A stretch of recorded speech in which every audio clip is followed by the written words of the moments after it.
السلام عليكم ورحمة الله وبركاته. الحمد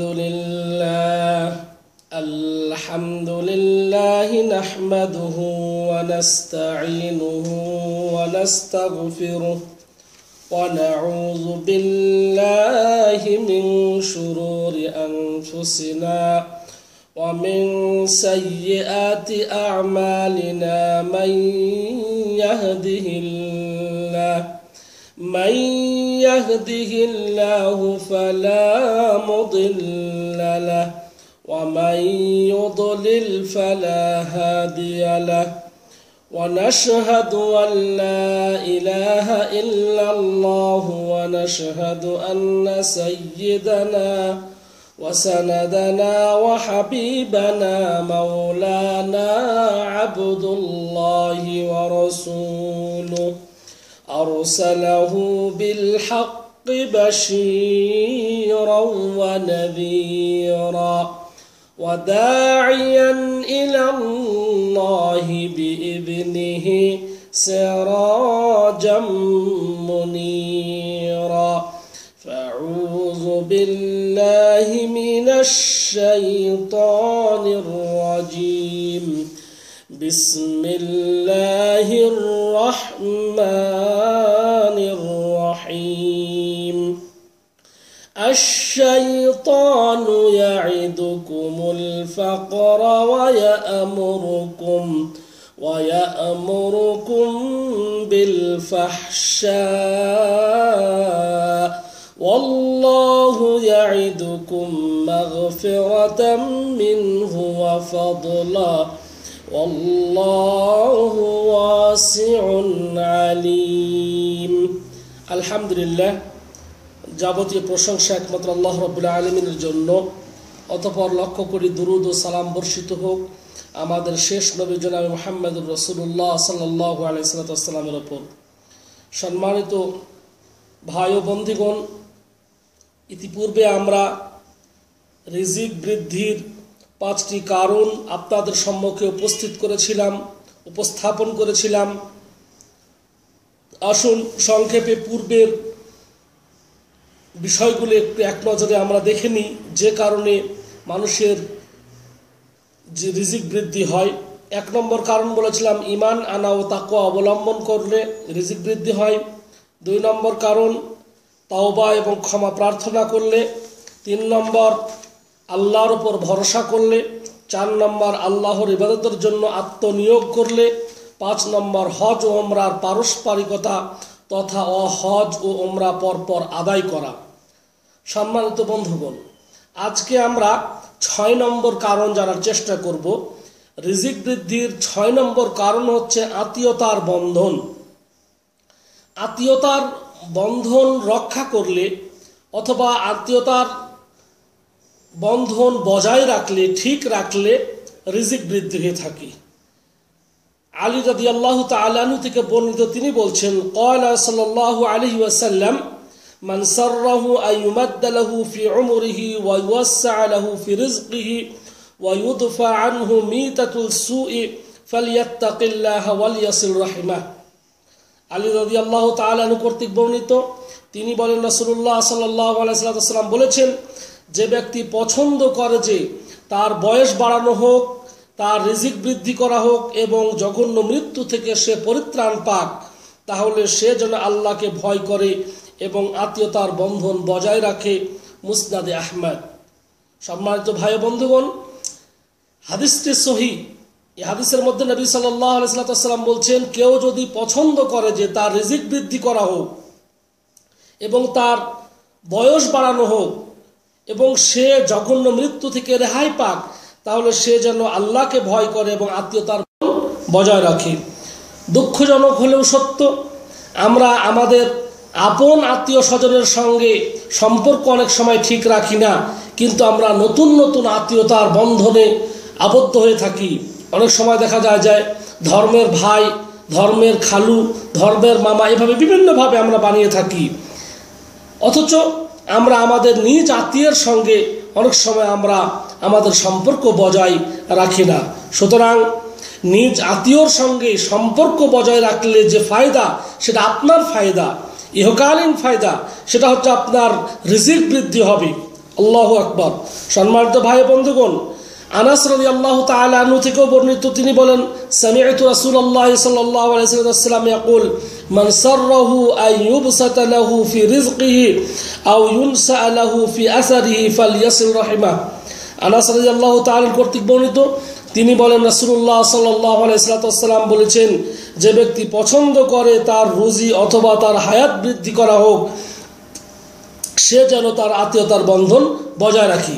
পূর্বের হাদিস এবং পরের হাদিসটির মধ্যে পার্থক্য হলো, পূর্বের হাদিসে ফালিয়াত্তাকিল্লাহ ওয়ালিয়াসিল রাহিমাহ, সে যেন আল্লাহকে ভয় করে এবং আত্মীয়তার সম্পর্ক বজায় রাখে। এবং কিন্তু পরের হাদিসটিতে শুধুমাত্র ফালিয়াসিল রাহিমাহ, যে ব্যক্তি পছন্দ করে যে তার রুজি বৃদ্ধি করা হোক, হায়াত বৃদ্ধি করা হোক, সে যেন আত্মীয়তার সম্পর্ক বজায় রাখে। এখানে ফালিয়াত্তাকিল্লাহ, সে আল্লাহকে ভয় করে, এই কথাটি উল্লেখ নাই। সম্মানিত ভাই বন্ধুগণ, আত্মীয়তার সম্পর্ক বজায় রাখার পূর্বে কে আত্মীয় এটা জানা অত্যাধিক প্রয়োজন। আমি যদি জানতে না পারি যে কে আত্মীয় কে আত্মীয় নয়, কে আমার বংশের কে আমার বংশের নয়, তাহলেও কিন্তু অনেক সময় আমাদের আত্মীয়তার বন্ধনে আবদ্ধ হওয়াটা আমাদের জন্য কষ্টকর হয়ে যাবে। এজন্য রাসূলুল্লাহ সাল্লাল্লাহু আলাইহি ওয়াসাল্লাম বলেছেন, তাআল্লামু মিন আনসাবিকুম মা তাসিলুনা বিহি আরহামাকুম ফাইন্না সিলাতার রাহিমি মাহাব্বাতুন ফিল আহলি মাসাররাতুন ফিল মালি মানশাআতুন ফি আসারিহি। নবী সাল্লাল্লাহু আলাইহি ওয়াসাল্লাম বলেন, তোমরা তোমাদের বংশ পরিচয় অর্জন করো, তোমরা জানো, যাতে তোমাদের আত্মীয়তার বন্ধন স্থাপন করতে পারো। তোমরা তোমাদের বংশ পরিচয় জেনে রাখো, তোমরা জানার চেষ্টা করো। কেন? তাহলে তোমরা তোমাদের আত্মীয়তার বন্ধনে স্থাপন করতে পারবে। কেননা আত্মীয়তার বন্ধনে পরিবার বা বংশে প্রীতি, সম্পদ এবং আয়ু বৃদ্ধি হয়। কি বললেন রাসূলুল্লাহ সাল্লাল্লাহু আলাইহি ওয়াসাল্লাম? কারণ আত্মীয়তার বন্ধনে পরিবার বা বংশে প্রীতি ভালোবাসার সৃষ্টি হয় এবং সেখানে কি হয়, সম্পদ এবং আয়ু বৃদ্ধি হয়। তাহলে আত্মীয়তার সম্পর্ক বজায় রাখলে পারে আমাদের মধ্যে একটা হচ্ছে যে প্রীতি ভালোবাসা গাঢ় হবে, যে সে আমার মামু হয়, সে আমার আত্মীয় হয়, এখানে ভালোবাসা আরও গাঢ় হবে এবং সাথে সাথে আমাদের সম্পদ বৃদ্ধি হবে এবং আয়ু বৃদ্ধি হবে। হাদিসটি রয়েছে তিরমিজি, মুসনাদ আহমদ এবং মুস্তাদরাকে হাকিমে।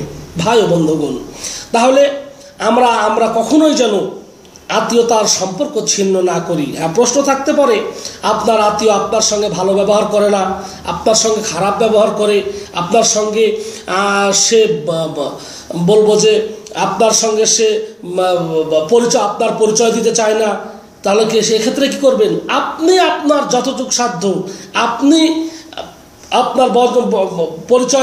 আপনার পরিচয় পেশ করবেন, আপনি বজায় রাখবেন। আপনার সঙ্গে যদি কেটে যায় তাহলে সে আপনার সঙ্গে বংশ পরিচয় বা আত্মীয়তার সম্পর্ক রাখছে না, এর জন্য গুনাহগার সে হবে, আপনি হবেন না।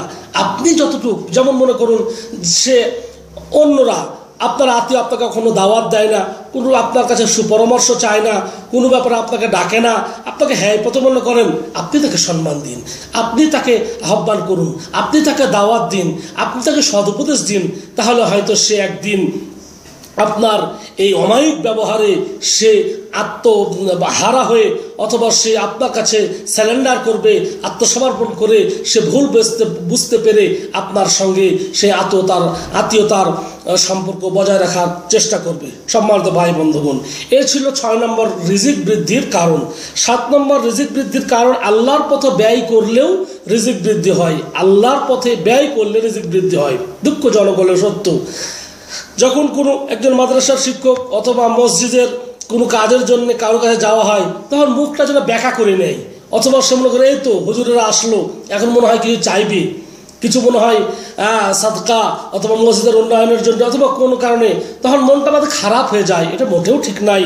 নবী সাল্লাল্লাহু আলাইহি ওয়াসাল্লাম হাদিসে কুদসির মধ্যে বর্ণনা করছেন, আল্লাহ রাব্বুল আলামিনের পক্ষ থেকে বর্ণনা করছেন, আল্লাহ রাব্বুল আলামিন قال الله عز وجل আনফিক উনফিক আলাইক, যে তুমি খরচ আমার পথে খরচ করো, আমি তোমার উপর খরচ করব। আল্লাহু আকবার কাবীরা ওয়ালহামদুলিল্লাহি কাসীরা সুবহানাল্লাহি বুকরাতাও ওয়া আসীলা।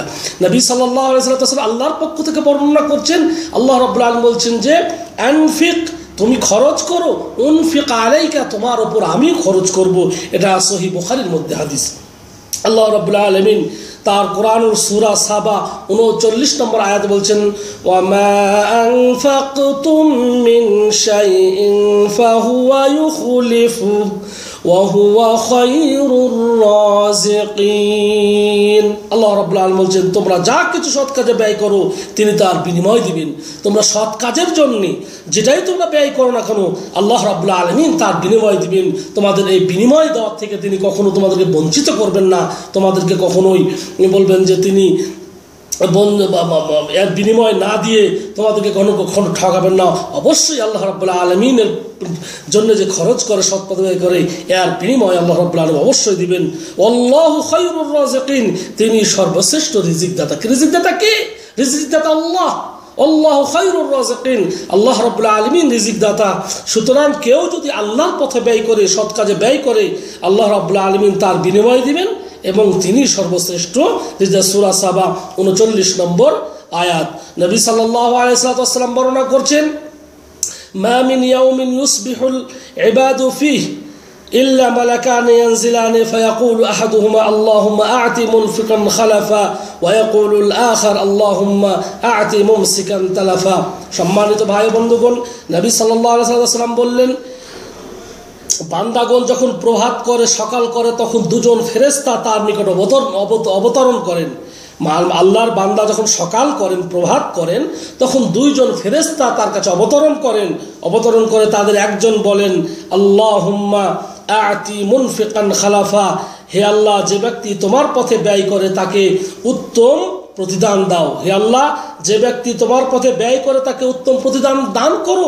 আর ওয়ায়াকুলুল আখার, আর দ্বিতীয় ফেরেশতা বলে, আল্লাহুম্মা আ'তি মুমসিকান তালাফা, হে আল্লাহ, কৃপণের মাল ধ্বংস করে দাও। হে আল্লাহ, কৃপণের মাল ধ্বংস করে দাও। এটা দ্বিতীয় ফেরেশতা বলতে থাকে।